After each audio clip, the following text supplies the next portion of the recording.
Whoa, I'm Kat. I'm Hayley. And this is Night Classy, the podcast where tipsy teachers teach fascinating lessons. What are we drinking, Hayley? White Claw. We are going crazy over here. We kicked the box wine to the curb. I have a watermelon. What flavor do you have? I have mango. This whole time I thought it was tangerine, but it's mango, and I have watermelon on the queue. You got the good variety pack. Yeah. Watermelon is my favorite out of it. I like the lemon. I'm kind of like getting transferred over to citrusy things. I wasn't a big citrus girl, but turns out I just like to eat and drink everything now. I feel like citrus is boring. Like it's kind of overdone, but it tastes good. So like in my mind, I'm like, I don't like it, but then I eat it and I'm like, oh, I actually do like this. Yes, that's how I feel about cantaloupe and pineapple. Ugh, I hate cantaloupe. You hate cantaloupe? It tastes like pumpkin. No, it doesn't. Yes, it does. It tastes like cotton candy to me. What the fuck? No, ew. I wish it does. tasted like cotton candy. No, Nice. To me, in my taste buds, it tastes like pumpkin. But you like pumpkin flavor. I don't like eating raw fucking pumpkin. I don't know why. That'd be a good way to get your wisdom teeth out. Just eat something like really hard or really sticky. We need to get you a candied apple or something. You just like eat it like a horse and pull your wisdom teeth. It just right like out. pulls it straight through my gums. Yeah. Yeah. I think that's what big ortho is Scared of. That's why they give you that little like pamphlet that tells you not to eat candy corn and shit. Yeah. Yeah, because it's the same know. as braces. They know that there's just like there could be a cure to cancer and they're just not telling it so they can profit. That's what big ortho is doing. In class the other day, we were talking about like what superpower would you want, and no one wanted like healing power. And I'm like, if you guys could heal people, you would make the most money because you could cure people's cancer and charge whatever you want if you're unethical about it. And then one girl was like, yeah, and then the government would and motioned that the government would kill you if you could cure cancer. I'm like, yeah, interesting take for a child. That or they would enslave you and and the government would make money off of you. I think what would happen is they would just tax the hell out of you. Would they though? Yes. They If you're charging to cure people's cancer, they would definitely tax you. Maybe they would, but with their track record of taxing billionaires, that's true. I'm not so sure. You just have to make $1 billion and then they won't. You'll all know how to hide my money and it won't be taxed. You need to charge billionaires. You only cure billionaires for profit. See, I wouldn't cure them. I would cure them, not kill them. But yeah, I was thinking that too. I was like, I could base my rates on what people can pay. And then like, the Bill Gateses of the world would just have to pay a lot of money. Yeah. But then also I feel like you'd have a guilt complex forever because you can't cure everyone. Like you have to rest.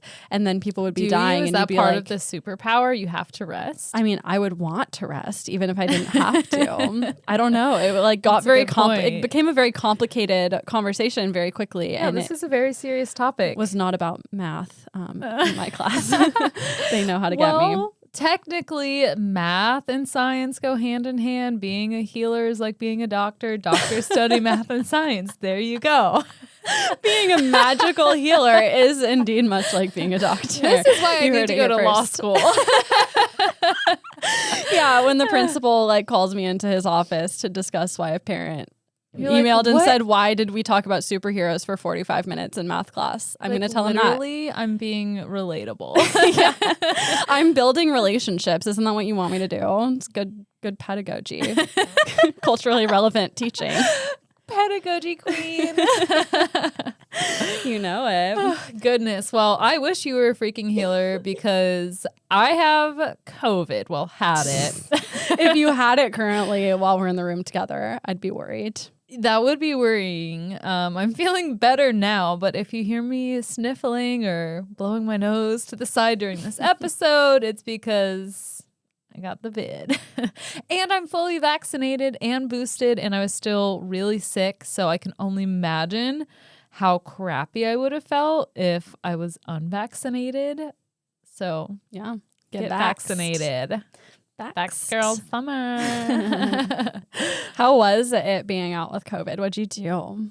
We already kind of talked about this. I slept a lot. I took a lot of Dayquil and NyQuil and Theraflu. I think I got a little too lit. I wasn't really keeping track of when I was taking all my on that cold purple drink. Yeah, I had my scissor. But just kidding.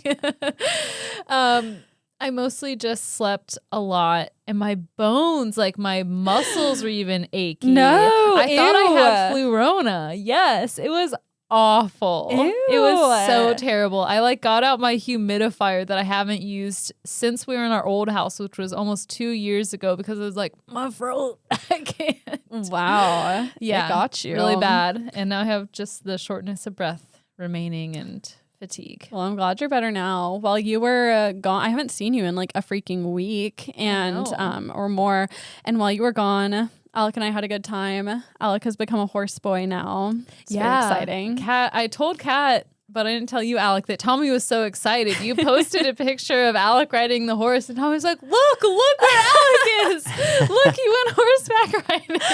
You guys should come with us. It's fun. Yeah, we should come. I don't know why you haven't invited us. That's more of the a invitation problem. is open. I mean, my goal is I get Alec in enough of these kiddie lessons that he's going to be allowed to go trail riding with me. And so you and Tommy should do that too. And then we can go on like a cute double trail ride date. My gosh, we could be like a horse cult. Yes. that's I'm what we trying need. desperately to start a horse cult. I have now brought another person into lessons. It's Alec's sister Cameron, and I fully plan on colonizing that barn and running the show with all the people I bring there. Yeah, now that you have Alec and Cam in there, Yeah. I mean, it's going to start to grow exponentially. I need a punch card. I bring 5 people, they give me a horse. That's how it goes. Those are the rules. They are now anyway. I've made them. But yeah, that was the only exciting thing in my life, I think, ever. Yeah, I've done nothing exciting, so I'm glad that you actually have something. Thank goodness. Thank the horse gods. Thank the horse gods. Well, if we don't have anything, we should just fucking get started. Go. Let's freaking go. I blew a .02. I blew a .01. So I'm going first, bitches. I'm going to catch up, though. Don't worry. All right. This will be interesting. So last week we planned something, sort of, and we never follow through on our plans, but this time I did. And no, it's not the 1997 theme plan. It was the other one. Bitch, you lied and said you didn't do it. That was an evil laugh.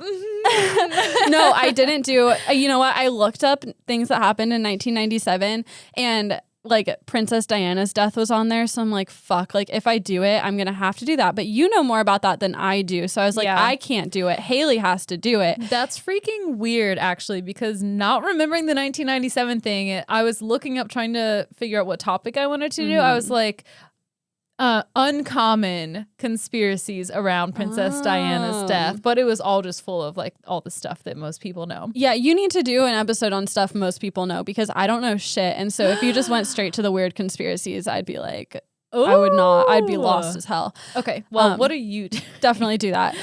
Well, you were talking about how eventually you're going to do Easter Island. And I was like, well, I need a prehistoric monument. So today I come to you with the Stonehenge. I know, I'm so jealous. I need the spotlight as well. You can share it with me. And the Stonehenge, which is a prehistoric monument in Wiltshire, England. And if you haven't seen it, here it is. I have a picture of it here for you, your viewing glory. Yes. That was a great description. I'm going to just, I have like a whole paragraph in front of me ready to describe it. Big rocks. Large rocks, and they're in a circle. Assembled. Yes. It has an outer ring, and it's kind of fucked up now because like people a long time ago didn't understand the significance of it. It looks like shit. It does look like shit, and they just like tore it apart. But in its glory, it had like a full outer ring of these rectangular, vertically standing sandstones. They're about 13 feet high and 7 feet wide. They each weigh 25 tons. What? And there's a whole hell of a lot of them.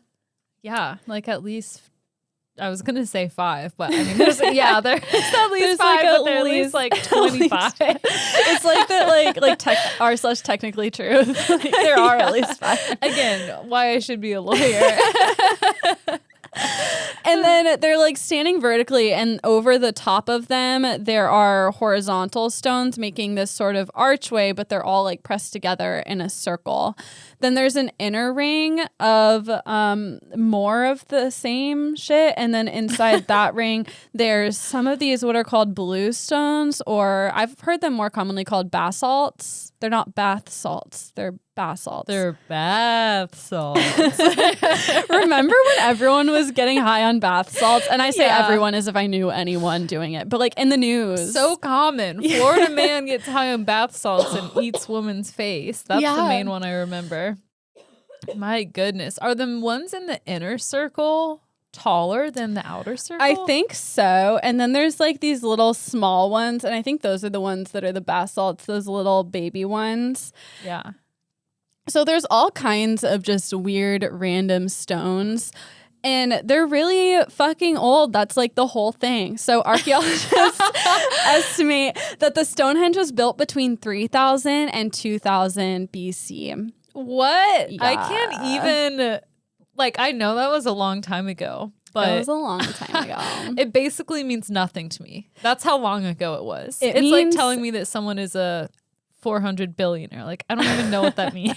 I don't know what that looks like. Well, it means everything to me and Oh. to everyone who studies this. No, honestly, I started this research and I was like, this is boring. And then it wasn't boring after I like did more reading. Before I started reading, I was like, this is going to be boring. And then you start reading and it's actually so interesting. And it's just like, the crazy thing is like cavemen built this shit. Like this happened so long ago, and we'll get into it, but like there weren't rocks in this area. Like they had to be brought a long way. So it's just wild, y'all. Listen up because I'm about to tell you more. The earliest part of, sorry, you guys, I'm just like, I haven't socialized with adults today. I'm feeling very excited. This is great. You just start going into a rap. You rap your whole lesson. I would die. I would actually fall dead. Maybe someday. Donate to us on Patreon. When we hit 2 million Patreons, I'll wrap my lesson for you. Okay, so the oldest part of the monument dates back to 3100 BCE, so like even older. Different parts of the monument are carbon dated to different times because this thing is so big. It took 1,500 years to complete. I feel like people were concerned about surviving back then. Like, yeah. who had the time? That's why to build Easter Island, not Stonehenge, right? Stonehenge. And no, you're because so, I said Easter Island was what I was going to do. That's what you're going to do. But you're right, Hayley. Shut up. You're right. You're right. No, you're actually so right. You don't even know it. Oh, God, say it again. Because people in the Stone Age didn't usually build shit like this because people were basically fucking animals. Like they didn't... They didn't build shit because they couldn't, and B, like why, and C, they were trying to survive, and there were mammoths and shit. So many reasons not to. But that just like makes this more of a mystery, or like what could be so important that they spent 1,500 years building it. Back then, it was putting rocks in formation. Now it's civilians sending their own spaceships to space. We've come a long way. This is crazy. There is evidence to suggest that large-scale construction on and around the monument could increase the timeline by up to 6,500 years. So there's like all this other like old construction in the area, and we'll kind of talk about it in a few minutes, that is like even older than the Stonehenge throughout this whole valley. So in any case, it's really fucking old, and we'll get into theories behind the Stonehenge toward the end. But for now, like it's just really important to understand that whatever it was and whatever it was for, again, it would have had to be deeply significant for all this effort to go into creating it. It also most likely had some kind of ritual or religious significance since it's oriented toward the sunrise on the summer solstice. And like that, like there's like other things too, like it's like aligned with certain planets or some shit. But basically, it's important and it does things. Yeah, I mean, back then they used a lot of what they knew about the stars and the cycle of time. As we all know. I have nothing more to say on the matter. So before we get into like theories about why it's built, I want to go over like just a quick timeline of construction. So the Stonehenge is located on what's called the Salisbury Plain, which is about 300 square miles of currently grassy land. It was originally forested, but around 3500 BC, early farmers started to clear cut and develop it, and that just kept going forever. Now it's a grassland. This area was significant to ancient people for a very long time. And we know this because, like I said a second ago, there are signs of construction all over this place, including burial sites. And some of these burial sites are as old as 8000 BC. What? That's crazy. Yeah. Have they found remains? Yes, they That's have. insane. Oh my God. First, the construction. So about 600 feet from the Stonehenge, archaeologists found 4, possibly 5, but they're not sure, post holes, they're just like holes in the ground for a post to stick out of, and they were carbon dated to 8000 BCE. Just to put that in perspective a little bit, that's around the time that saber-toothed tigers went extinct, and woolly mammoths would live another 6,000 years after that. So there were megafauna patrolling around. Did you see they're planning on bringing woolly mammoths back? Is that real? Yes, it is. I saw it on like BBC, their Instagram or something like that. Like last week. Really? They're like, it's probably gonna happen. That's just mean. That's mean. That poor mammoth. Right. If I go extinct, like if I die, don't bring me back from the dead. No. If I go extinct, let me be extinct. I agree 100%. That's just But like, it it's will like be waking cool. up from, I mean, obviously, you guys, I know that the same mammoth is not going to come back to life. Don't at me. But like, that's just cruel. This world is not built for them anymore.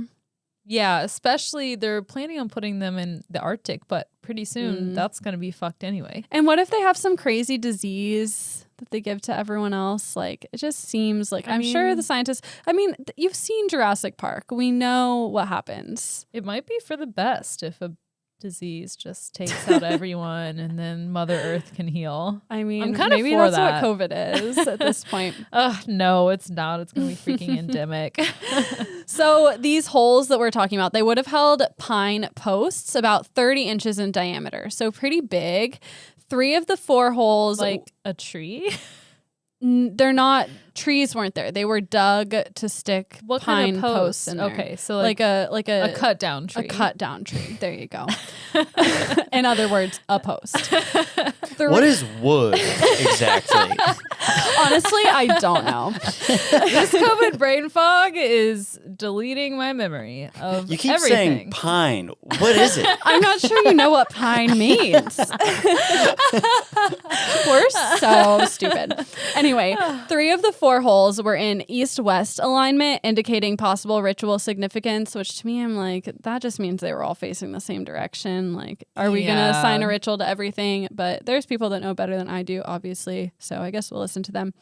It's like we said a second ago, it's like really unusual for hunter-gatherers to build monuments like this. And no other such structures from this era have been found in all of northwestern Europe. So it's rare. Within a 3-mile radius of the Stonehenge, there are at least 17 burial mounds dating back to the Neolithic period. The Neolithic period began around the start of agriculture and ended with the start of the Bronze Age. So it's really old. I think it ended around like 2200 BCE. And 2 monuments called Causeway Enclosures. And these are basically long oval-shaped ditches that people used to build. Again, we think there's some sort of ritual significance, but we're not sure. Just digging ditches for fun. Yeah, pretty much. Like, I don't know. They're weird. Like, I tried to read about them on Wikipedia, and I was like, this is so boring because it's literally a circular ditch and we don't know why they were built. Training my muscles. I'm building up muscle mass so I can keep on hunting and survive beyond my downtime. Yeah, maybe this was just the gym. Yeah. That's my new theory. So these were also really old. They dated back to the 4th millennium BCE. And the oldest part of the actual Stonehenge, so this stuff is like all around it, but the actual oldest part was built between 3000 and 2935 BCE, which is a circular ditch, and it goes around the outside of the Stonehenge. So if we look at the next picture, most people picture the structure as being the whole Stonehenge, but there's actually this really long ditch that was dug surrounding it. It's circular and it's more than 330 feet long. And then directly inside that circle, but outside of the structures, are 56 small holes that are also going into two circles, one smaller circle and one bigger circle. I hate to say it, but what does it mean? I'll actually tell you what those holes mean. Oh my God, And I was not expecting. For the listener, can I just say, if Stonehenge is the size of a quarter, the big circle is about the size of a coaster. Yeah, it's very, very large. It goes like way around. Archaeologists have dug around in this ditch. They've dug around in the holes. In the ditch, they found antler picks, which they assume/know were used to dig the ditch. They've also found human cremation remains, cattle, and deer bones.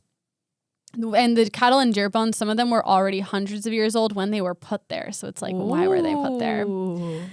Human cremation remains were also found in most of those small holes. So they were probably burial sites. Okay. And they Like, would have probably important people.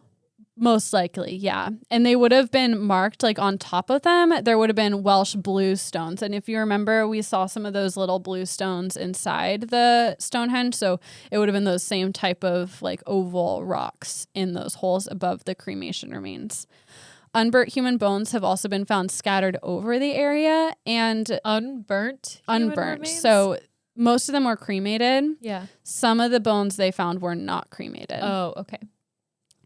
And this one source, so Encyclopedia Britannica said they mostly belonged to adult males, but another source I read and that'll cite later on contradicted that. So I'm not entirely sure, but it was... I'd like to think they were all females. That's what I'm going to say. They're definitely not all females, but they might not have been mostly male. Another interesting thing about this is that the blue stones, along with many other stones used to make the Stonehenge, were of Welsh origin. And if you recall, the Stonehenge is in England. So they're from Wales, which is pretty far away, and specifically from the Preseli Mountains, which is about 200 miles away. And if you think back to how huge these stones were, that's pretty wild that they were brought all the way to England. That is crazy. Mm-hmm. Oh my God. And it's like a cool new thing that some people argue, especially geologists, to say that these stones were carried over here by glaciers. But most experts on the matter are like, say no, they were almost certainly brought here by humans. I wonder, are they naturally shaped in this rectangular form? No, they were shaped by stone hammers. I wonder if that happened before they were brought there or after. That's a good question, and actually we'll sort of get into it. Probably a combination of both, but there's reasons to believe both things, and we'll talk about it. So around 2500 BCE, the large sandstones were brought in from about 20 miles away. So some of them didn't come from too far, but still 20 miles is a lot. They were smoothed with hammers and then arranged in archways held together by tongue and groove joints that were also carved by hammers. And I have my last photo here. You can kind of see the joints of the stones that are fit together pretty perfectly. And that's how they've obviously lasted so many thousands of years. Yeah, I didn't even know they were fit together. Mm-hmm. I thought they were just stacked. No, they are not just stacked. And then there were several more stages of construction dating all the way up to 1520 BCE. And I don't have time to detail everything. Just know like it was a really long process that involved bringing in and stacking extremely heavy stones from as many as hundreds of miles away across the sea. Which begs the question, how did prehistoric people do this? There are some theories. The first that I have here is giant wicker baskets, and oh my gosh, the modern farmhouse housewife's dream. Oh my gosh, the live, laugh, stones. Live, laugh, basket. Yeah, live, laugh, basket. They're all hung up on the wall. Stonehenge love. This theory was proposed by engineer Gary Lavin. And he thought that maybe like giant basket like wicker cages were built and then the rocks were dragged over here in them, possibly with the help of oxen. This seems Oxen or cows? oxen, because they are not the same. The working animals. Working animals, the draft cow, if you I'm will. a working cow. The cool part about this theory is that the baskets could have doubled as flotation devices to bring the stones across rivers. Because a big issue is like, sure, you can like push or drag a stone, but then how are they getting it across rivers or in some case like the sea? So this is one possibility. How the fuck is a basket going to float a big ass 25-ton stone? Baskets float? 25 You've never tons? seen a basket? 25 tons? If you cover a 25-ton stone in a proper basket, I bet you it could float. Where are the baskets? Show me the baskets. I can't show you because it would have happened 5,000 years ago. But a girl can dream. Yeah, I have issues with that theory. I have issues too, and most people do. It's not the best theory, but it is possible because people were making baskets back then. So it's like here we have Stonehenge. Next to it, we have the world's largest basket collection. It was the very first roadside attraction. Yeah, Alec pulled up some pictures of what this may have looked like, and it makes sense. Like they're kind of like wrapped in baskets so that those like long rectangular stones are more like round so they can roll. Yeah, they're I think massive it's a pretty with the basket around good. it. I think it's a decent theory. But even a picture like that, it's not to scale because these are, you said, 13 feet tall. Mm-hmm. And in that picture, they're like the stones are just as tall as the men who are working on them. Not in that one. Pretty close. No, that one they're 13 feet tall. Like it's like double the size of that person. Yeah, that person did better. Yeah. Oh, and they said that maybe there's some wood in there too. Yeah, that would make sense. Yeah. Which, yeah, it would help it float. So maybe. The next theory is ball bearings, and this theory was proposed by researchers at the University of Exeter, and it claims that the rocks could have been slid over the top of wooden planks or stone slabs. Okay. And then that was rolled on top of wooden or stone balls. So instead of wheels, like basically they'd have like a plank and then little balls underneath and then roll it on top of there, which seems tedious because in my mind, it's going to roll over the balls on the end and then you're going to have to pick those up and put them in front. I don't know if I'm just imagining that wrong, but it seems maybe they just not had a great enough. way. Yeah, maybe. Also, I would never survive in any time but now. I'm barely surviving right now. Oh, same. If somebody's like, let's take these super heavy stones and put them over here. No, I think about this constantly, how grateful I am to not have been born any earlier than I was. Yes, and that's even a stretch. Right. I'm ready for self-driving cars. Right. The world is not perfect, but at least we're not dragging boulders 200 miles. Yes. Oh my gosh. I would play colonial woman for fun, not for... not because it's something I felt in my soul. I know. If I've been reincarnated, I'm still a new soul because I know that my soul would have died immediately after I was asked to do any kind of manual labor. So this would have been possible to transport the boulders that way. I think people have tried it out. They could do it for potentially 10 miles per day over a span of about 2 weeks. So it's possible.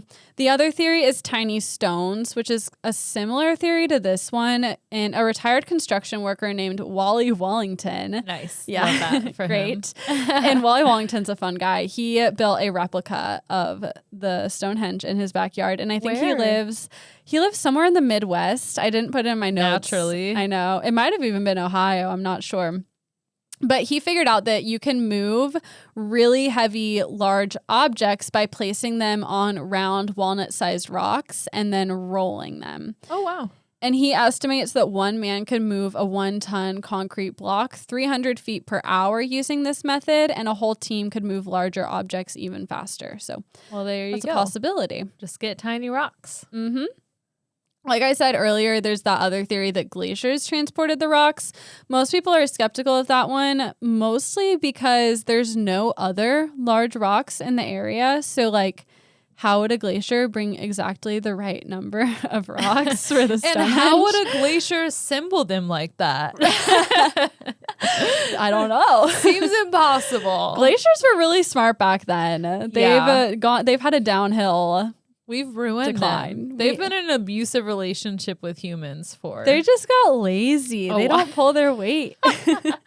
Yeah, they got really out of shape. Yeah.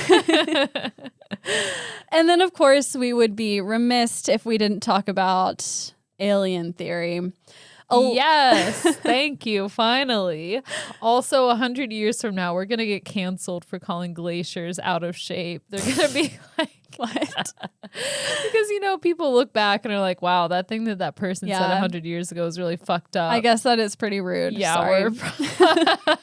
That's the thing we'll get canceled for after we're hopefully long dead. I think we'll get canceled for talking shit about aliens and saying that this is a dumb theory when it's probably the true one, honestly. What? I don't think it's a dumb theory. I think it's the right one. You didn't Okay. even say anything yet. You think it's a dumb theory? I have so many thoughts right now. What's happening? Okay, so there's this belief that I feel like a lot of people think this, and Ancient Aliens, the TV show, talks about this, is people think that aliens landed on the earth a long time ago and taught or helped ancient civilizations build all the great monuments. Oh, yeah. It's often cited the Egyptian pyramids or the Easter Island statues, and then of course also the Stonehenge were built by aliens. Interesting. Okay, so sure, you can think that, but then why would aliens want to build these? And why would they want to build the Stonehenge? The answer to this question that people propose is that the Stonehenge is either a model or map of our solar system, or it's some kind of landing pad for a spacecraft. And I'm like, what better landing pad could you have than a giant, flat, open, grassy field? You need to stack some stones. Okay. Maybe the that's fine. special stones were a charging the way they were assembled, and that's why they can't land on the grass. Maybe they have some kind of special powers. Yeah, maybe their door opened from the bottom, and if they land on the ground, then they can't get out. Oh, maybe. So they hauled They were underground lizard people. Yeah.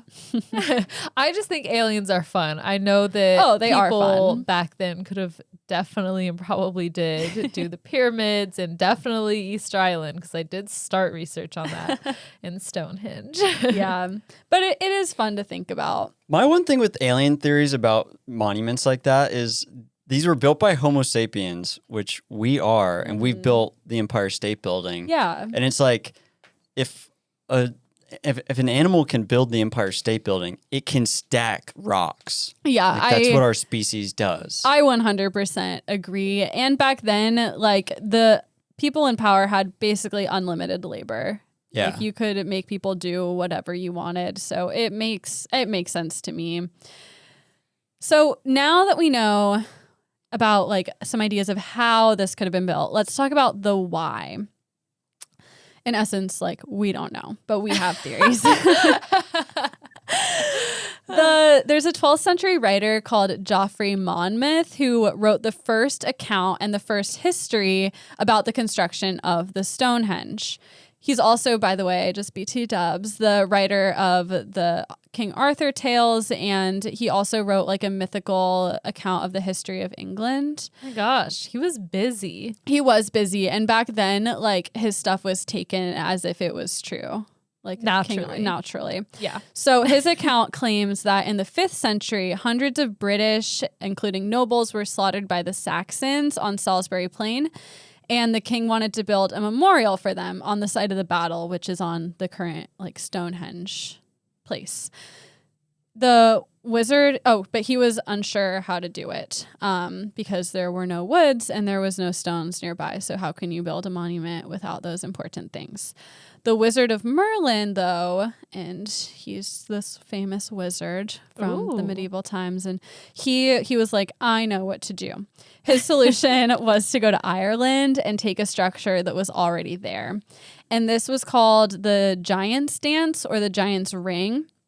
And it was a circle of African bluestones built legendarily, built by giants and said to have magical properties and the ability to heal the sick. So there's this mythical monument, and he says, let's steal it from the Irish and bring it to England to honor our dead.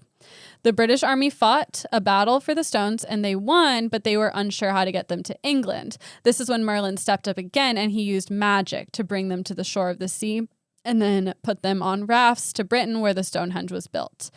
So we have this origin story. This is the first history of the Stonehenge.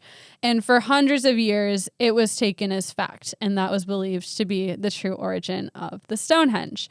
This account obviously isn't exactly true because the Stonehenge predates the time of Merlin by a whole lot. It's much older than 500 BCE, like the story claims.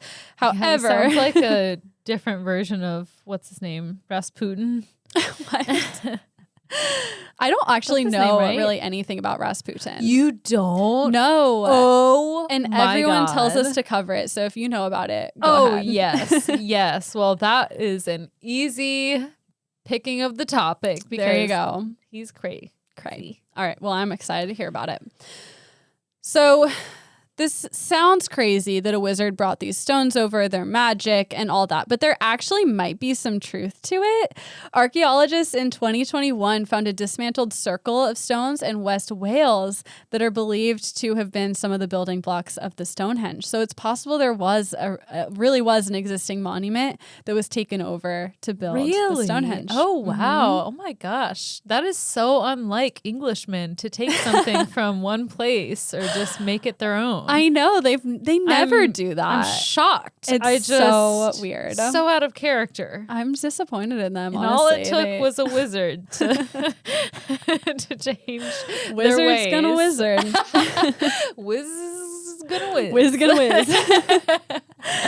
Another theory says that it might have been built as a burial ground for the wealthy elite. And this actually kind of also ties into the Merlin legend and lends it some truth because according to that story, relatives of King Arthur were some of the men to die and be memorialized there. So could have been someone as important as King Arthur. And this theory comes from the fact that there's a lot of bone fragments that have been found at the Stonehenge. When they were originally discovered, archaeologists thought it was no big deal, who cares, and they just reburied them. But these days, they're being exhumed and studied. Archaeologists were like, "Oh, we found this thing in the ground. Who cares?" It's like that John Mulaney bit of old timey crime scenes. Oh, Ew, blood. Mop it up. So, more than 50,000 cremated bone fragments have been found, belonging to at least 63 individuals. And the archaeologists were like, "That is not my job." They're like, yuck. Ew, David. Ew. So this source, we talked about how earlier the Encyclopedia Britannica said they were mostly male. The second source, Live Science, cites a BBC documentary which claims these bones came equally from males and females. And I don't know if maybe that just is those two differing statements are referring to a different time period of remains because I think they kind of came in waves. I'm not sure, but either way, For some time, someone thought that it was all men. yeah, I mean, a fair assumption. Because, men are the most important in the world, obviously. Yeah, now and later. According to history. So it also said that some of the remains belonged to children. So this, I think what they were getting at with this is that it's not necessarily soldiers, that are being memorialized. It's probably just important, wealthy people. Yeah, that makes sense. And these burials occurred in about 3000 BCE, around the time the first stones were brought in. A mace head bowl was also found, indicating that incense was once burned at the site, which is something that was done typically only for political or religious elite, also leaning toward the burial theory. There's another theory that's slightly off book that says that this may have been a place for healing, as many of the remains showed signs of illness or injury.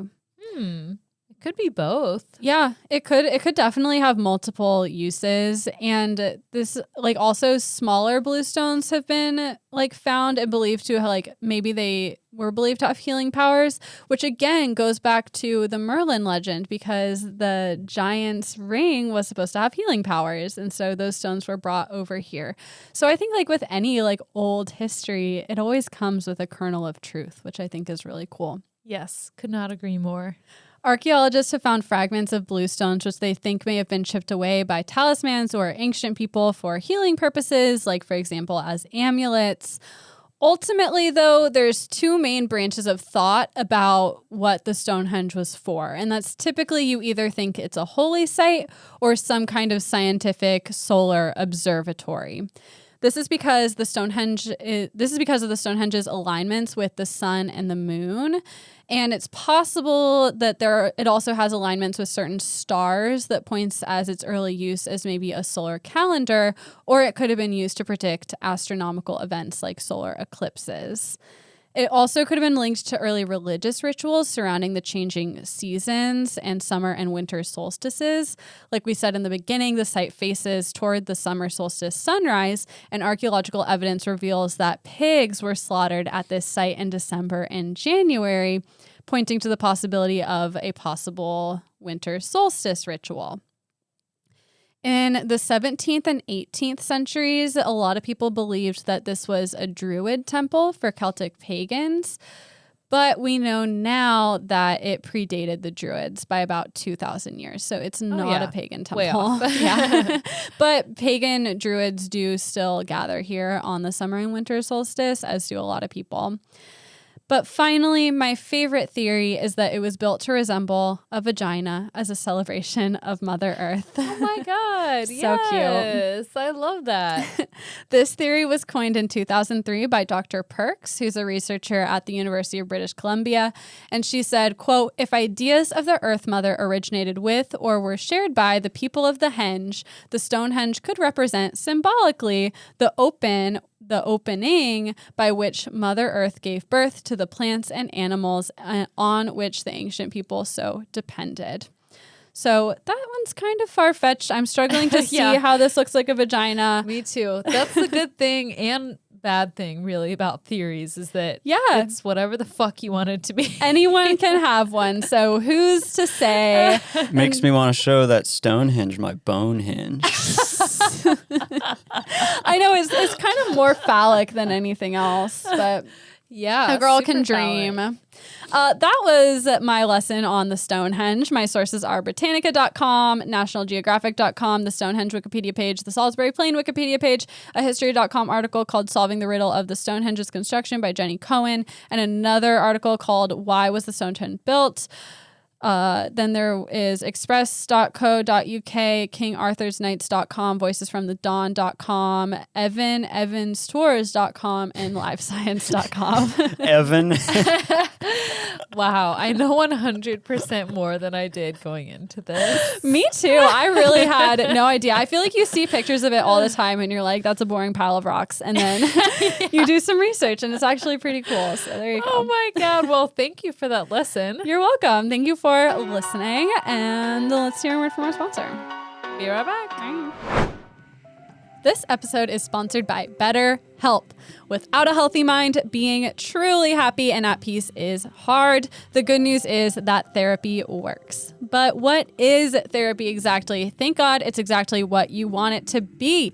Maybe you're not feeling motivated right now and would like some tools to help, or maybe you're feeling insecure in relationships or at work, not dealing well with stress. We all know what that's like. Whatever you need is time to stop being ashamed of normal human struggles and start feeling better, because you deserve to be happy and you don't have to worry about having to find an in-person therapist near you to help. BetterHelp is customized online therapy that offers video, phone, and even live chat sessions with your therapist. So you don't have to see anyone on camera if you don't want to. You don't have to wait in a waiting room. You don't have to talk to anyone on the phone. It is very low pressure and so worth it. It is much more affordable than in-person therapy, and you can start communicating with your therapist in under 48 hours. Join the millions of people who are seeing what online therapy is really about. It's always a good time to invest in yourself because you are your greatest asset. And special offer to Night Classy listeners, you can get 10% off your first month of professional therapy at betterhelp.com/classy. That is betterhelp.com/classy. Thanks again to BetterHelp for sponsoring this episode. Welcome back, everybody. Today, in Miss Madden's class, we are going to learn about the misadventures of the Russian Baltic Fleet. At the turn of the century, the 20th century to be specific, Russia was expanding, but their ports froze over every winter, which was not super convenient for them. So they had their eyes on Port Arthur in China. Obviously, Russia's going to do what it has to take over the port. And Japan does not like this. They meet with Russia and they're like, that's not cool. And Russia's like, I don't freaking care. So the Japanese attack Port Arthur, which is under Russia at that point in time, which kicks off the Russo Japanese War. They went from 1904 to 1905. Is this a history podcast now? 'Cause I think it is. I think it is. I mean, technically everything is history, right? If you want it to be. Yes. I think it is.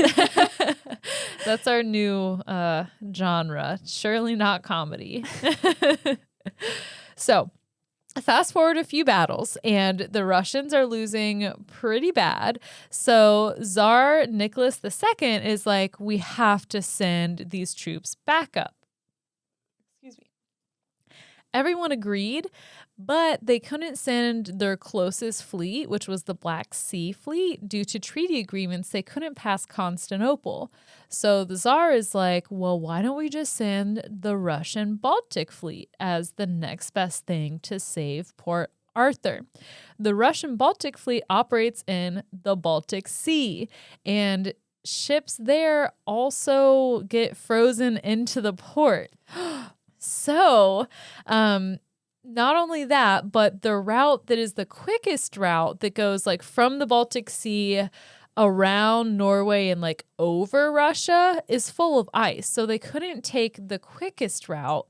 And I think, oh yeah, Alec, you can go to the next slide just to visualize this route. It just goes over Russia would be the quickest route.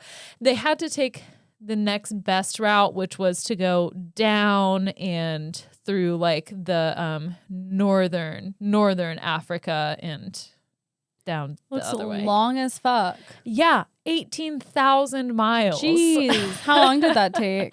A long time. Way longer than it should have. And so their fort is being attacked and they're bringing in reinforcements. It's going to take what, like a month?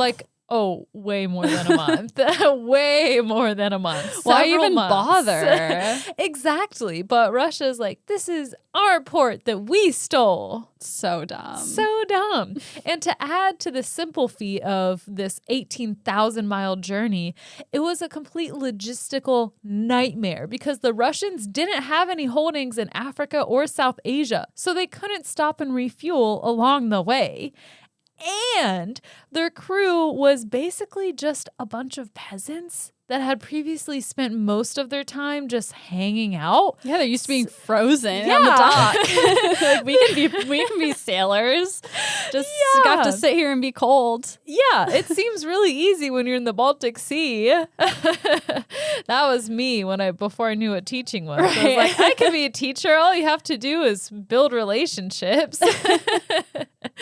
So to put it lightly, this crew was uneducated and inexperienced in their sailor duties. Leading this journey was Admiral Zenovi Rohestvinsky.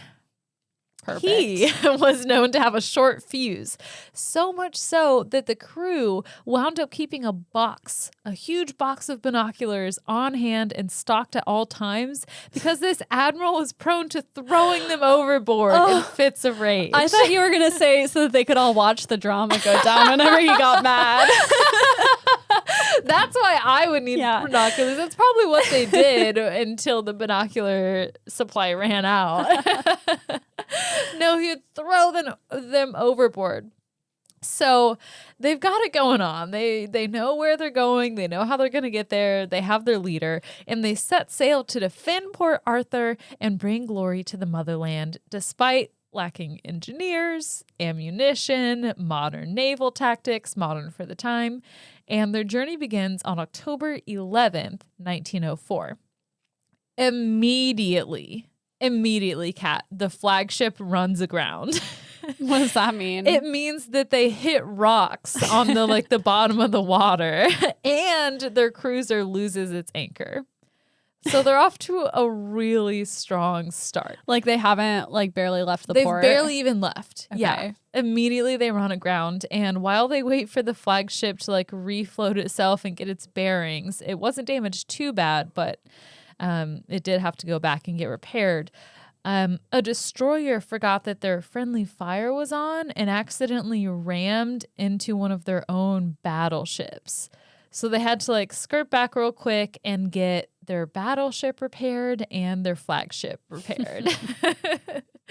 But the admiral and his crew felt reassured after they thought that they just got all of their bad luck out and they would continue on their way after this.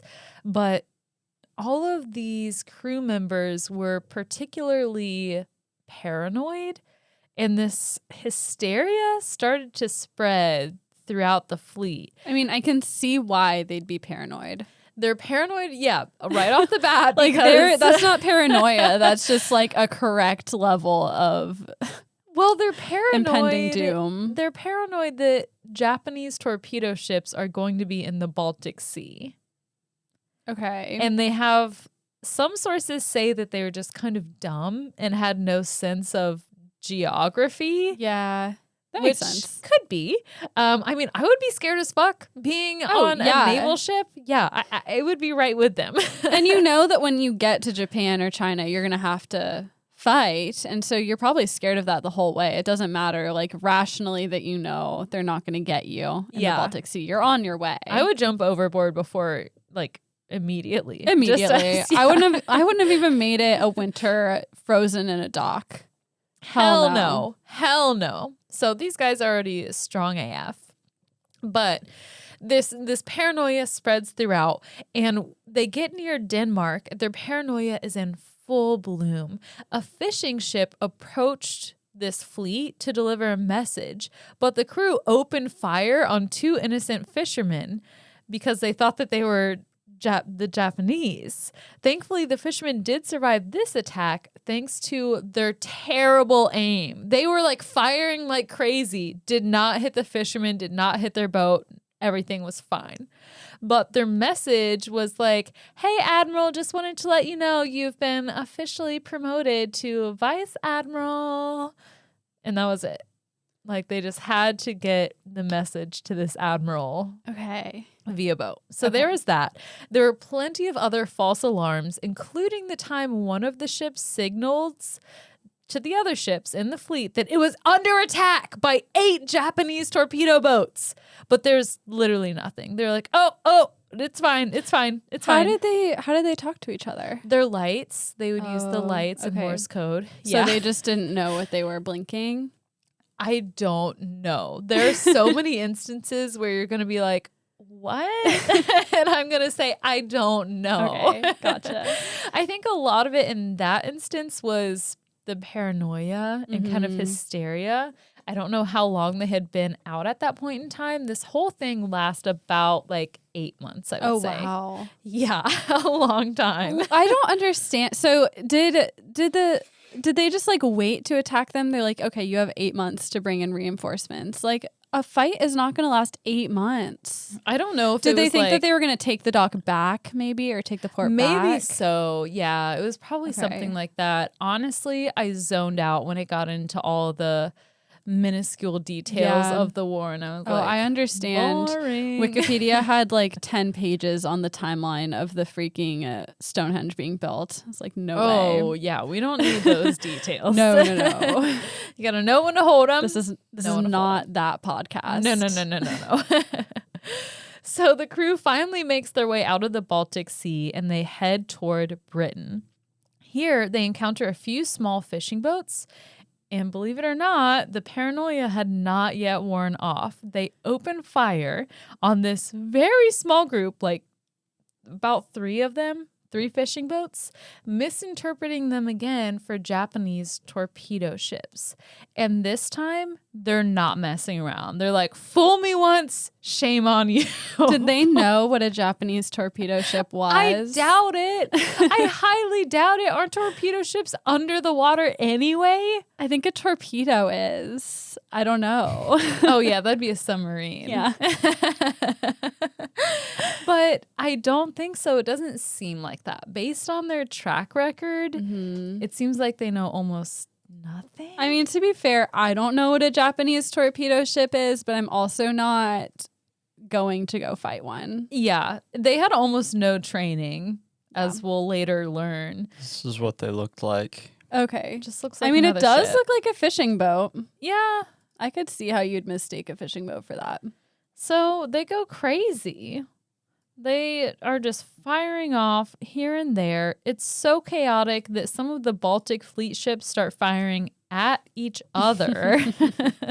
And a rumor started on one of the ships that the ship was being boarded by the Japanese. So the crew members drew their cutlasses, basically swords, and they were aimlessly slashing through the air to repel these imaginary boarding parties.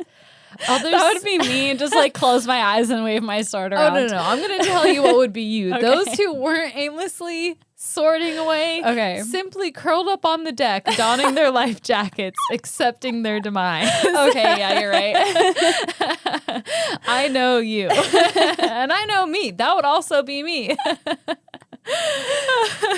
And meanwhile, during all of these firings going on towards them, the fishermen cannot simply go away. They're bound to their locations by their nets in the sea. So they have to just sit there while the Russians fire at them for 20 minutes before the Baltic Fleet is like, oh, wait, that's not Japanese torpedo ships. Did they hurt anyone? Yeah, they freaking hurt people. Themselves. Well, yes. 2 fishermen died and 2 Russians, including one of their Orthodox priests that was on board, died in this completely unnecessary incident. One battleship fired over 500 times, and I don't know how they know this, but one of the sources said that it didn't make a single shot. In the end, they sank 1 fishing boat and damaged 2 of their own ships. Nice. So, just a reminder, check yourself before you wreck yourself. This specific incident is now known as the Dogger Bank incident, and it nearly launched Russia into war with Britain as well, since they were British civilian fishermen. I'm surprised it didn't. Instead of war, the British just gave Mother Russia a symbolic middle finger and revoked their access to the Suez Canal. So their course had to change. Now they had to go all the way around Africa. They had to go all the way down to come back up. The next slide I have is just memes that I thought were funny, but the third one shows their initial or their new route. Oh my God. It's the freaking guy. What's his name again? I did a little night classy on that. Max Headroom. It's Max Headroom. Right. Yes. And it said, what, I Alex? think that's Eminem. That is not Eminem. I don't know who it is. I think it's whoever it is, it's like a spoof of Max Headroom. I could see it being Eminem. It looks more modern, the quality. Because that's a Eminem. If that's Eminem. lyric. Something's wrong. I can feel it. Of Rap God. This is how the music video starts. Oh, Do he you would think do a he, Max Headroom. Was imitating Max Headroom, though? Maybe somewhat. I don't know. It looks like it to me, but maybe I'm wrong. Anyway, it says the English fishermen in the North Sea seeing the Russian Baltic fleet turning their turrets toward them. Something's wrong. I can feel it. Wow, that's hilarious, Hayley. The second one is better. Okay. Could anyone understand what you said? We'll post I don't them know. to Instagram. Yeah. You can check I out don't know if Instagram. Kat was speaking English when she read that. Baltic turning his towards I'm so tired and so hungry. No. Well, we'll skip that. We'll post Okay. the memes to Instagram, but the next slide shows their new route compared to their initial route, and it's a hell of a lot further. Yeah. They're doing the most. So the Baltic Fleet heads toward Africa, all the while attacking more innocent civilians and accidentally severing multiple transatlantic telegraph wires along the way. Oh my God. They do end up linking up with some German supply ships to refuel, since they certainly cannot stop in Africa. since German supply ships are few and far between, and since Africa is fucking massive, the ships take on double loads of coal. And they're like, okay, this is great. We have double the amount of coal. We'll just keep our excess supply on the deck in a massive heap. So many sailors died from black lung. Oh my. I thought you were going to say like the coal got wet or like fell in the ocean. They just from raw coal? Yeah. Really? There was so much, Kat. Yes. They're just breathing It's hard for me to coal picture. air. I know. So much. So a lot of people died because of that. After much trial and tribulation, the men decide to treat themselves. They stop at a little island called Madagascar and they go pet shopping. What? There was no limit to the type of animals these men brought back on board. Okay, this is me. Yes, this is you. Once you realize that the Japanese were not on board, you perked up, ignored the coal, and were ready because the fleet basically became a zoo. A zoo cruise. There were crocodiles, there were venomous snakes, there were like a shit ton of chameleons. Like it became an issue. They're like the rats. Yes. Fucking chameleon. Yeah, they're trendsetters for sailors now. They're like, what are rats? We have chameleons. Oh, you have a parrot on your shoulder? Cool story, bro. Cool. I have a chameleon. I have 10 chameleons, actually. Do They're I know all where over my body? literally any of them are? No.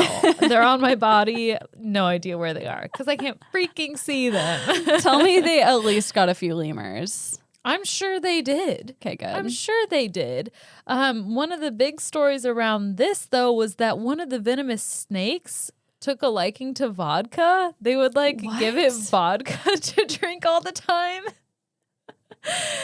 Also, unsurprisingly, the men started to rethink their pet decisions after one snake in particular wrapped itself around some guns and then bit a commanding officer.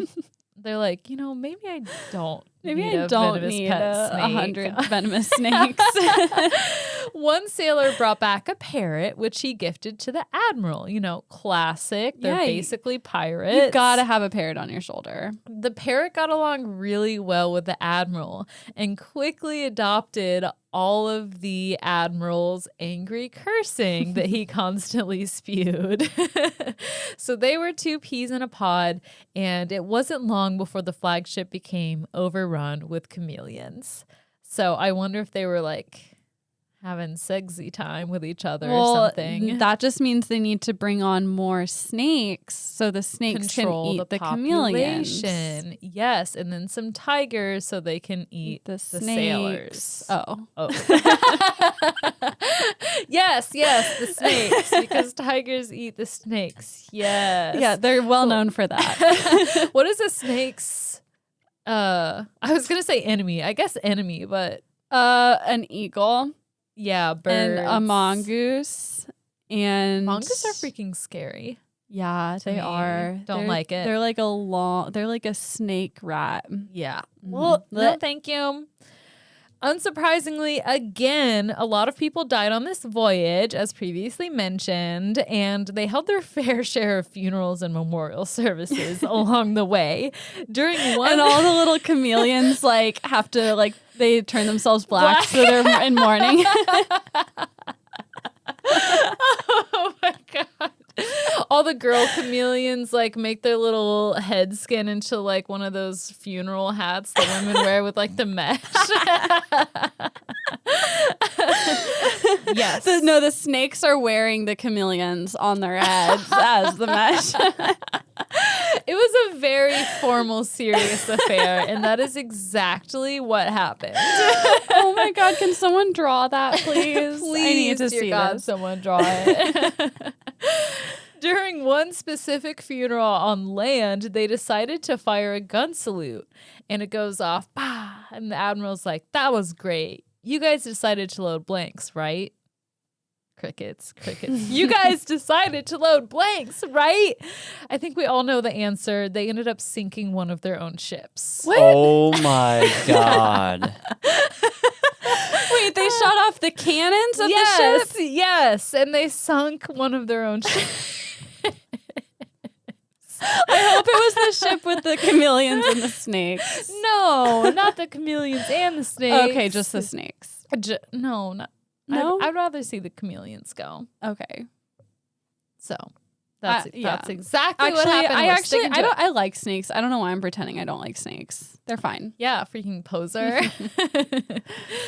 Other incidents along the way included receiving a shipment of fur boots and coats when they were actually expecting a shipment of ammunition. And I'm thinking the snakes and chameleons have to stay warm.